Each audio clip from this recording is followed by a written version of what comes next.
Kita kenapa ikut Asy'ari? Karena mengikutkan akidah Nabi dan sahabat. Ceritanya sudah tadi.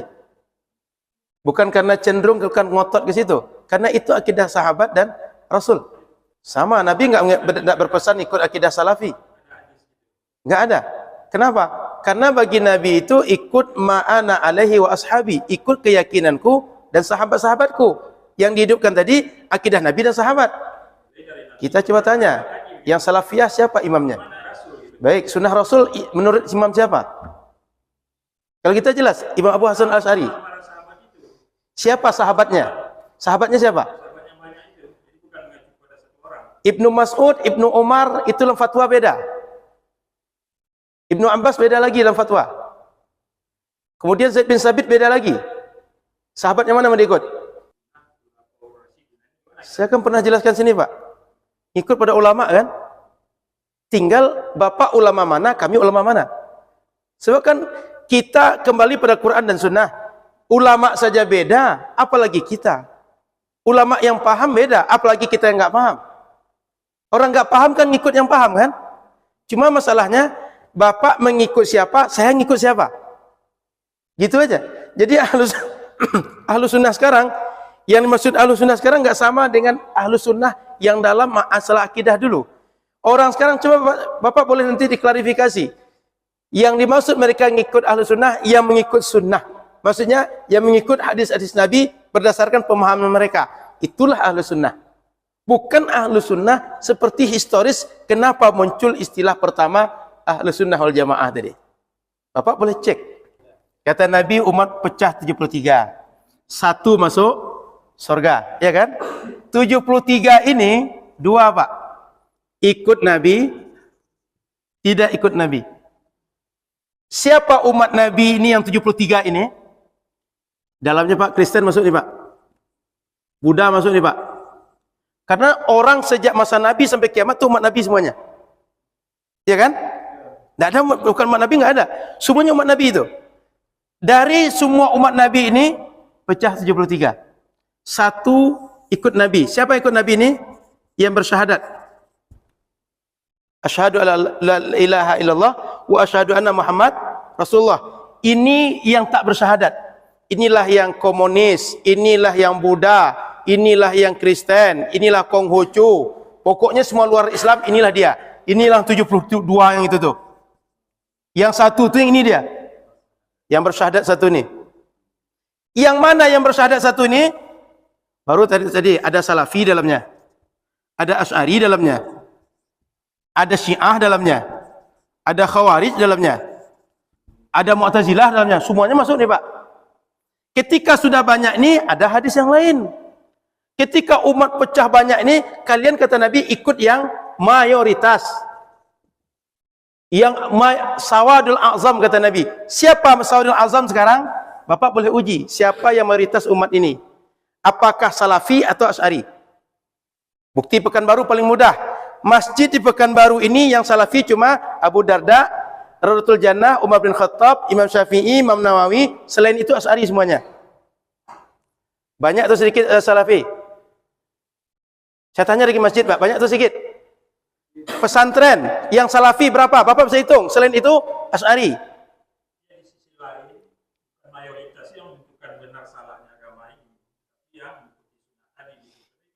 Karena dia ngikut sunnah lah jadi mayoritas Pak. Gini Pak, bukan partai politik Pak. Ini nalar Pak. Bapak dengan nalar Pak. Bapak pakai logika Pak. Bapak keluarkan pemikiran Salafi Bapak. Ikut nalar Bapak sekarang. Saya berpikir dengan nalar. Saya tidak berpikir dengan teks, dengan nalar. Bapak berpikir dengan nalar. Kira-kira Pak, kalau di masjid ini ada satu yang salah, apa yang lakukan orang lain? Ngikut atau membenarkan yang salah tadi? Ada satu orang kencing di sini atau berzina di sini, yang lain akan marah atau ngikut di satu tadi? Marah Pak, nggak terima Pak, minimal dia nggak akan ngikut. Makanya kata Nabi, umatku la tajtami'u ala dhalalah. Umatku ini nggak akan sepakat ngikut yang salah. Mereka itu akan sepakat yang mana? Yang benar. Makanya umat Nabi ini yang terjamin yang mayoritas. Assalamualaikum warahmatullahi wabarakatuh. Alhamdulillah, salatu wassalamu ala rasulillah, amma ba'd. Kaum muslimin yang dirahmati oleh Allah Subhanahu wa taala, benarkah akidah Asy'ari atau Asy'ariyah pada saat ini sesuai dengan akidah Nabi Muhammad sallallahu alaihi wasallam dan para sahabat radhiyallahu anhum ajma'in? Seperti apa yang disampaikan oleh orang yang ada di dalam cuplikan video tersebut. Maka kita jawab, Al-Imam Abul Hasan Al-Asy'ari, beliau hidup dalam 3 fase pemahaman akidah. Yang pertama, pemahaman akidah Mu'tazilah. Kemudian yang kedua, Kullabiyah. Dan di fase inilah pemahaman beliau, Al-Imam Abul Hasan Al-Asy'ari rahimahullah, yang dipakai oleh orang-orang yang mengaku berakidah Asy'ari atau mengaku sebagai Asy'ariyah, pengikut Imam Abul Hasan Al-Asy'ari rahimahullah. Kemudian di fase yang ketiga, beliau rujuk kepada pemahaman salafus soleh. Dan fase beliau yang ketiga ini tertulis di dalam 3 kitab beliau, yang salah satunya ada di dalam kitab yang beliau tulis, yaitu kitab Maqalat Al-Islamiyin. Di dalam kitab tersebut tertulis bahwasanya setelah beliau menukil riwayat-riwayat akidah para salafus soleh, bahwasanya mereka berkeyakinan Allah istiwa di atas arsy, kemudian beliau menegaskan bahwasanya itu adalah akidah Al-Imam Ahmad bin Hambal. Dan dengan akidah tersebutlah beliau berpendapat. Dan imam yang 4, ya, imam mazhab yang 4 ini sepakat mengatakan bahwasanya Allah istiwa alal arsy, Allah di atas arsy. Bukan hanya Imam Ahmad bin Hambal saja. Dan kita mengikuti imam yang 4, tidak fanatik terhadap salah satunya. Begitu juga terhadap imam yang lain. Kalau sesuai dengan pemahaman para salafus soleh, maka kita ikuti siapapun imam tersebut. Begitu juga Al-Imam Abul Hasan Al-Asy'ari, kita ikuti pemahaman beliau dalam fase yang ketiga, yang mengatakan Allah di atas arsy.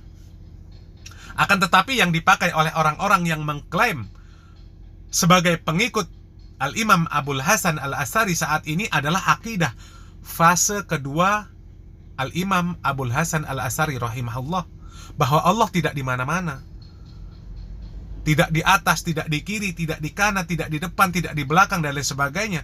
Kemudian sifat wajib yang terbatas hanya 20. Padahal dalil-dalil menunjukkan Allah Subhanahu wa ta'ala mempunyai 99 nama. Setiap nama mengandung sifat, dan itu tidak terbatas.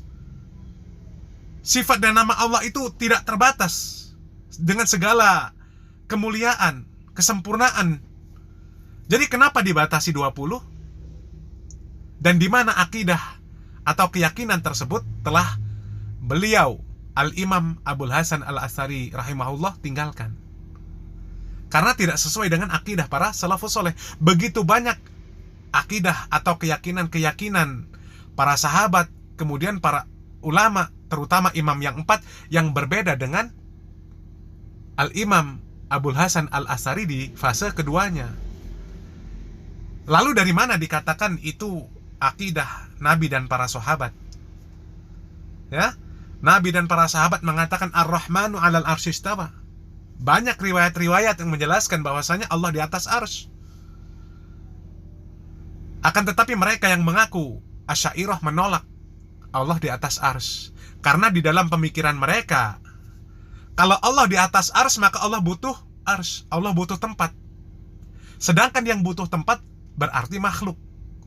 Sementara kita ahlu sunnah wal jamaah, pengikut salafus soleh, mengatakan Allah di atas arsy sesuai dengan apa yang Allah kehendaki. Allah tidak butuh arsy, Allah tidak butuh tempat, karena Allah Subhanahu wa ta'ala tidak serupa dengan makhluk. Laisa kamitslihi syai'un. Tidak ada apapun yang menyerupai Allah Subhanahu wa ta'ala. Begitu juga dengan nama dan sifat Allah, yang meskipun makhluk mempunyai nama dan sifat yang secara bahasa sama, akan tetapi hakikatnya, maknanya tidak sama dengan Allah Subhanahu wa ta'ala. Allah punya sifat ridho, manusia juga punya. Allah punya sifat murka, manusia juga punya. Akan tetapi tidak sama antara sifat Allah Subhanahu wa ta'ala dan sifat makhluknya. Sudah jelas berbeda antara khalik dan makhluk. Begitu juga Allah di atas arsy, tidak sama dengan makhluk. Ya, tidak sama dengan makhluk yang ketika berada di atas sesuatu. Makhluk terbatas dan Allah tanpa batas. Jadi kalau dijabarkan ini sangat panjang. Ya, kalau dibahas ini cukup panjang. Dan kalau dikatakan akidah seperti itu adalah akidah Nabi dan para sahabat, maka perlu diperiksa lagi. Dengan Al-Imam Asy-Syafi'i saja berbeda. Imam Asy-Syafi'i mengatakan Allah di atas arsy, sementara yang dikatakan sebagai pengikut Al-Imam Abul Hasan Al-Asy'ari pada saat ini menolak keyakinan orang yang mengatakan Allah di atas arsy, termasuk Al-Imam Asy-Syafi'i. Lalu dari mana dikatakan mengikuti Nabi? Sementara Al-Imam Abul Hasan Al-Asy'ari sendiri juga sudah meninggalkan akidah tersebut. Ya. Kemudian apa yang disampaikan tentang terpecahnya umat Nabi menjadi 73 golongan. Jadi orang ini mengatakan semua orang yang hidup di zaman Nabi sampai akhir zaman maka disebut umat Nabi. Meskipun Hindu, Buddha, Konghucu, Yahudi, ateis, tanpa terkecuali bahwasanya isi dunia ini umat Nabi secara keseluruhan. Tentu ini pemahaman yang menyimpang, pemahaman yang ngawur. Dari mana pemahaman seperti ini? Ya, dari mana pemahaman seperti ini? Belum ada ulama yang menyebutkan Yahudi, Nasrani, Hindu, Buddha, Konghucu, ateis, dan orang-orang kafir lainnya disebut sebagai umat Nabi Muhammad SAW. Ini pernyataan yang nyeleneh. Jadi umat Nabi itu umat Islam. Yahudi umat Nabi Musa. Nasrani umat Nabi Isa. Di mana mereka juga terpecah menjadi 71 golongan dan 72 golongan, dan hanya satu dari golongan mereka yang masuk surga, di mana mereka yang beriman kepada Nabi mereka. Ya, kalau Konghucu, Buddha itu umat siapa? Tidak tahu. Bukan umat Nabi. Bukan umat Nabi. Tidak ada Nabi yang membawa risalah kepada mereka. Jadi yang dikatakan umat Nabi terpecah menjadi 73 golongan, 72 masuk neraka dan yang satu masuk surga, maka 72 golongan yang masuk neraka ini mereka orang-orang Islam dan mengaku Islam, tapi tidak berjalan di atas jalan al-jamaah, tidak berjalan di atas sawadul a'zam, di jalan Rasulullah SAW dan para sahabat radhiyallahu anhum ajma'in. Sebagian ulama ketika akan menyebutkan atau memvonis yang 72 golongan tersebut, maka ulama lain mengatakan tidak boleh, karena memvonis itu butuh ilmu, butuh dalil, dan tidak ada dalil secara khusus yang menyebutkan nama firqah tersebut. Syekhul Islam Ibnu Taimiyah mengatakan bahwasanya secara umum Allah Subhanahu wa ta'ala melarang kaum muslimin untuk berbicara tanpa dalil, berbicara tanpa ilmu, dan tidak mudah merinci 72 golongan, 72 firqah tersebut. Akan tetapi di dalam kitab Talbis Iblis karangan Ibnul Jauzi, bahwasanya disebutkan kami hanya tahu firqah-firqah atau golongan-golongan yang menonjol saja. Apalagi setiap golongan ini bisa dibagi-bagi menjadi beberapa kelompok. Kalaupun kami tidak bisa menyebutkan secara keseluruhan nama-nama tersebut, akan tetapi kami bisa mengetahui firqah-firqah atau golongan-golongan yang menonjol itu saja. Ya, karena berdasarkan ciri-cirinya. Mereka adalah Haruriyah, orang-orang Khawarij, Qadariyah, Jahmiyah, Murji'ah, Rafidah, dan Jabariyah. Dan kemudian ada yang berpendapat dari 6 firqah yang besar tersebut, ini masing-masing terpecah menjadi 12. Dan jadilah mereka kemudian 72 golongan yang dikatakan oleh Nabi Muhammad SAW yang masuk neraka. Jadi kalau orang Hindu, orang Buddha, Konghucu disebut sebagai umat Nabi, itu perkataan bighairi ilm, perkataan tanpa ilmu, karena tidak ada ulama yang berpendapat seperti itu. Dan satu golongan yang selamat yang disebut sawadul a'zam itu bukan dilihat dari banyaknya secara kuantitas.